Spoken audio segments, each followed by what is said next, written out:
Dans sa capitale, Salvador, une ville qui reçoit le 6e pré-congrès qui précède le 9e congrès de la diaspora africaine qui se tiendra à Lomé au Togo. Les chefs d'État du continent ont décidé de recevoir cette grande rencontre au cœur du panafricanisme triomphant et ont donc chargé le président Faure Gnassingbé d'abriter cette rencontre à Lomé. Et nous avons le grand plaisir d'avoir sur ce plateau de la télévision panafricaine le professeur Robert Dussey, qui est ministre des Affaires étrangères et des Togolais de l'étranger et qui est donc la cheville ouvrière de l'organisation de cette 9e rencontre de la diaspora africaine à Lomé. Merci à vous, professeur, de nous faire cet honneur. Merci, bonjour. On vous a suivi tout à l'heure dans un discours phare, un discours poignant dans lequel vous reveniez sur ce qui a fait ressurgir un panafricanisme triomphant tel qu'on l'avait vécu juste après la Deuxième Guerre mondiale avec notamment les grandes figures emblématiques de cette cause que nous connaissons tous. Vous avez dit tout à l'heure que si ce sentiment a ressurgi, c'est parce que les Africains aujourd'hui se sont encore retrouvés martyrisés, parfois humiliés, et que cela pousse à un repli essentiel sur soi qui permet même ici de sauver l'âme de la personne et même son existence. Alors pourquoi êtes-vous allé aussi loin dans vos propos qui auraient pu peut-être blesser certains en parlant de leur capacité à pouvoir montrer un dénigrement de l'Africain en ce 21e siècle? Je vous remercie pour votre intérêt pour l'organisation du 9e congrès. Mais je crois que mes propos n'étaient pas offensants. C'est une réalité. Quand vous discutez avec toutes les Africaines, tous les Africains aujourd'hui, les gens se sentent blessés, les gens se sentent humiliés, les gens se sentent bafoués dans leur propre dignité. Donc en fait, ce que nous faisons et ce que nous avions dit, c'est de dire peut-être un peu plus haut ce que les gens pensent et n'osent pas le dire, même ne le disant pas avec méchanceté.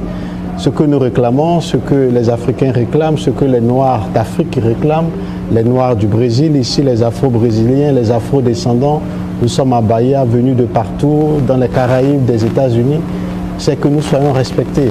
Donc ce n'est pas un discours offensant, c'est un discours de vérité pour que notre humanité, qui est une humanité partagée par tout le monde, du moins théoriquement, soit reconnue par ceux qui nous dénient cette humanité. Donc la vision du panafricanisme que nous incarnons aujourd'hui, ce n'est pas du tout un panafricanisme polémique. Il faut regarder, il faut retourner au père fondateur du panafricanisme, depuis William, depuis le siècle passé. C'est d'abord un retour, une quête d'identité, à un moment donné, de retour à nos sources et également d'affirmation du noir que nous sommes. Donc pour nous, nous pensons que nous avions une humanité partagée, mondiale, et elle doit être reconnue par tous. C'est tout ce que nous réclamons. La préparation, Excellence, Monsieur le Ministre, de ce 9e congrès de la diaspora africaine qui va se tenir à Lomé a commencé depuis de nombreux mois maintenant. Cette rencontre de Bahia est la 6e, je l'ai dit à l'introduction, qui vient donc ici clôturer définitivement la période des rencontres préparatoires. Alors déjà, premièrement, quels ont été les thèmes abordés pendant les rencontres précédentes? Et deuxièmement, pourquoi Bahia clôture cette très très longue série? D'abord, il faudrait, vous savez qu'au sein de l'Union africaine, nous avons mis en place un comité de haut niveau sur la décennie 2021-2031, qui est la décennie des racines et de la diaspora africaine. C'est au sein que le Togo préside, hein, donc c'est la raison pour laquelle nous sommes là. La question de cette décennie où les propositions ont été faites par le Togo. Donc nous avons suivi une procédure institutionnelle. Vous savez qu'au sein de l'Union africaine, c'est pédagogique. Quand vous devez faire passer un dossier à la conférence des chefs d'État, qui est l'instance suprême de décision, ça commence par ce que nous appelons le COREP, donc le conseil ou le comité des ambassadeurs à Addis Abeba. Après, ça va au niveau du conseil exécutif, qui est le comité des ministres des Affaires étrangères, et la conférence des chefs d'État. Donc ce dossier a été introduit en 2020 déjà par le Togo, en passant par le COREP, le conseil exécutif et la conférence des chefs d'État. Donc lors du sommet de février 2021, nous étions en plein Covid, la conférence des chefs d'État et de gouvernement de l'Union africaine a décidé la décennie 2021-2031, la décennie consacrée aux racines noires et à la diaspora. Donc plusieurs activités ont été programmées pour cette décennie, dont celle d'organiser le 9e congrès panafricain. Le 8e congrès panafricain, comme vous le saviez, avait eu lieu en Afrique du Sud. Et depuis lors, il n'y a plus eu de congrès panafricain. Donc l'idée nous est venue de proposer, et cette proposition a été retenue par le comité, le haut comité, composé des 15 pays, des 15 pays africains. Et je vous explique que les 15 pays, ça veut dire que nous avons 5 régions en Afrique. Donc c'est 3 pays par région. Évidemment, 3 fois 5 font 15. Donc les 15 pays, donc les 5 régions africaines ont été représentées. Et on a décidé d'organiser ce 9e congrès à Lomé. Dans l'organisation du 9e congrès et dans toutes les réunions préparatoires, le sujet panafricain est tellement délicat et tellement important que le comité a pensé qu'il faut sensibiliser les Africains un peu partout dans le monde. Alors nous avions décidé d'organiser avant le 9e congrès de Lomé des pré-congrès, des congrès dans chaque région d'Afrique. Nous avions 5 régions, donc les 5 congrès ont été organisés en Afrique. Et comme vous le saviez, il y a une 6e région africaine, qui est la région de la diaspora et des afro-descendants. Et c'est ça qui justifie le choix du Brésil. Donc la première réunion, le premier congrès, pré-congrès, a eu lieu en Afrique du Sud, en Afrique du Sud, à Johannesburg, en décembre passé. Le 2e congrès en mars passé à Bamako. Le 3e congrès au Maroc de manière virtuelle. Le 4e congrès au Congo-Brazzaville virtuel. Le 5e congrès en Tanzanie virtuel. Et le 6e congrès, le dernier pré-congrès, ici à Salvador de Bahia au Brésil. Donc, pourquoi le Brésil? Ce choix s'imposait. D'abord parce que, comme vous le saviez, la communauté afro-brésilienne est l'une des communautés les plus fortes au monde. Pour ne pas dire la 2e communauté afro-africaine, noire, afro-descendante du monde, même après l'Afrique. Parce que si vous prenez l'Afrique, le pays le plus peuplé en Afrique, c'est le Nigeria, avec 200 et quelques millions d'habitants. La communauté afro-brésilienne est à plus de 100 millions d'habitants. Et donc, hormis le Nigeria en Afrique, le Brésil est en fait, la communauté afro-brésilienne est la 2e communauté la plus importante dans le monde. Et nous avions discuté avec les autorités brésiliennes qui ont accepté d'accueillir ce congrès ici et ont proposé que ce soit la ville de Bahia, qui est une ville qui est composée, que ce soit l'État de Bahia, qui est un État composé à 80% d'Afro-Brésiliens et à 70% d'Afro-Brésiliens dans la capitale, ici à Salvador. Excellence, on sait qu'il y aura de nombreux ateliers qui vont se tenir ici à Salvador. Alors, au sortir de là, qu'espérez-vous en termes de déclaration qui sortira d'ici et qui très certainement sera le fil conducteur des échanges qui auront lieu à Lomé au Togo? Vous saviez que c'est prétentieux, nous venons de commencer le pré-congrès, donc la société civile et tous les participants sont en train de discuter. Nous attendons patiemment la déclaration qui sera adoptée. Évidemment que nous souhaitons que la déclaration de Bahia, qui est sur les mémoires, la restitution, la reconstruction et la réparation, soit une déclaration forte, afin d'accompagner, de faciliter la prise de décision au sein de l'Union africaine sur ce thème qui est dédié ici à Bahia. Donc les discussions sont en cours.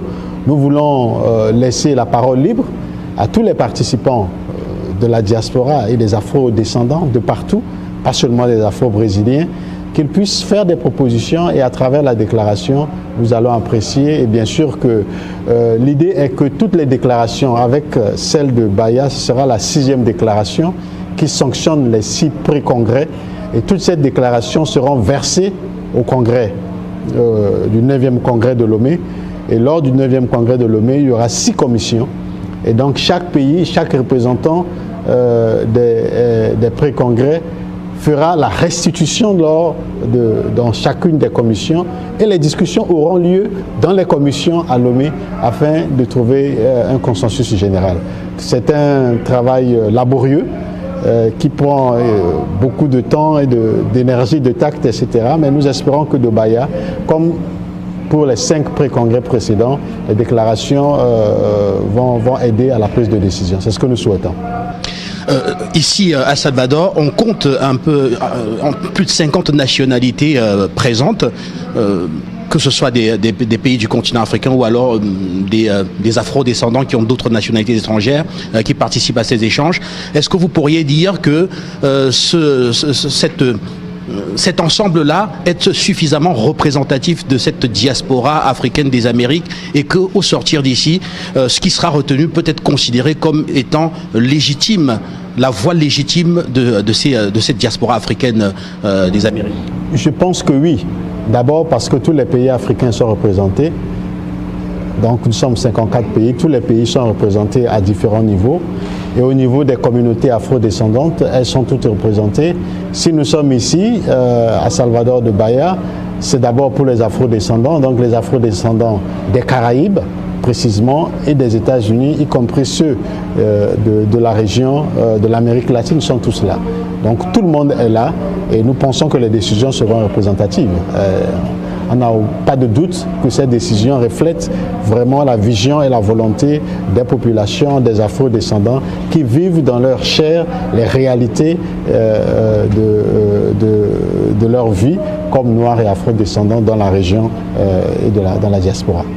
Comment est-ce qu'on pourrait, de votre point de vue, faire en sorte que ce panafricanisme triomphant qui monte en puissance aujourd'hui puisse servir une véritable émancipation des causes africaines et permettre même, pourquoi pas, et tire le développement du continent africain vers le haut? On a entendu tout à l'heure en salle plusieurs intervenants dire que la culture est un élément de développement essentiel qui représente aujourd'hui 6% du produit intérieur brut mondial, et donc un repli de soi aussi peut être un facteur de création de richesse. Alors pour faire simple, comment pensez-vous que ce panafricanisme puisse tirer le développement économique et social de l'Afrique? Moi je crois que d'abord le développement politique, économique, social et culturel de l'Afrique doit venir des Africains. C'est-à-dire qu'entre Africains, il faudrait arrêter de penser que notre développement va dépendre de quelqu'un d'autre. Aucun étranger ne viendra nous faire sortir de notre sous-développement.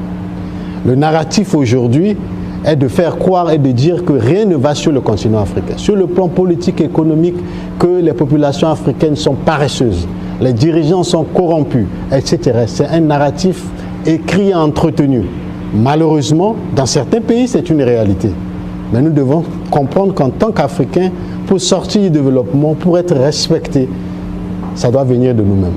Si nous ne nous respectons pas nous-mêmes, si vous et moi ne se respectons pas, je ne respecte pas vos collaborateurs et si vous ne respectez pas mes collaborateurs, on ne peut pas évoluer. Donc je pense qu'il faudrait avoir un narratif d'abord africain. Nous avons des problèmes, nous avons des réalités, nous avions la capacité de transformer le continent africain nous-mêmes. Une fois que nous sommes conscients de ça, bien sûr que nous sommes ouverts aux partenaires qui veulent travailler avec nous. Donc les partenaires peuvent venir travailler avec nous et ensemble, on peut cheminer. Mais il ne faut pas penser que notre développement va dépendre de quelqu'un, etc. Donc pour moi, le panafricanisme aujourd'hui, qu'il ait une vision politique, économique, culturelle, etc., doit être pensé par les Africains. Et cette pensée africaine doit aller dans une phase d'action. Vous savez, c'est depuis 1900 qu'on parle du panafricanisme. Nous avions les pères des indépendances qui ont incarné le panafricanisme et on connaît la suite, on ne va pas refaire l'histoire. Nous avions cette génération aujourd'hui qui vient parler du panafricanisme. Mais on ne peut pas rester dans les discours, il faut aller à l'action.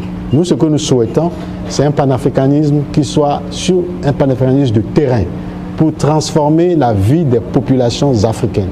Il n'est pas question qu'on parle du panafricanisme aujourd'hui, qu'on se retrouve dans 20 ans en train de chercher, où se trouve en train de chercher l'eau potable dans chacun de nos villages, en train de dire qu'il n'y a pas d'électricité, il n'y a pas d'énergie, etc.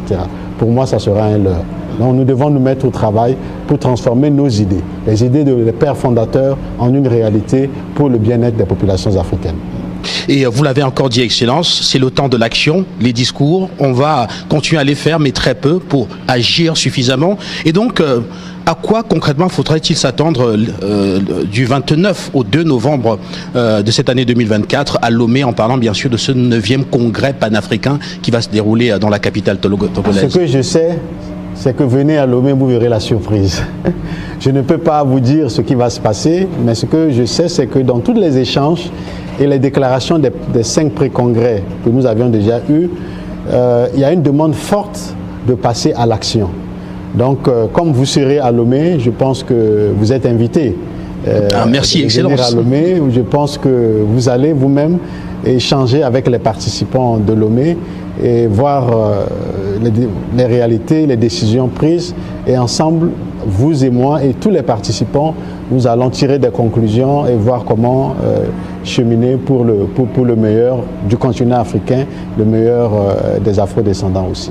Pour tous ceux qui voudraient participer et qui sont au sein de la diaspora, comment faire? Oui, il y a un site qui est ouvert. Je crois que, hormis les États, les communautés et les associations qui sont invités, ceux qui sont intéressés peuvent aller sur le site du ministère des Affaires étrangères du Togo et ils verront qu'il y a des formulaires, etc. à remplir pour prendre part à ce congrès important. Merci beaucoup, Excellence. Merci, je vous en prie.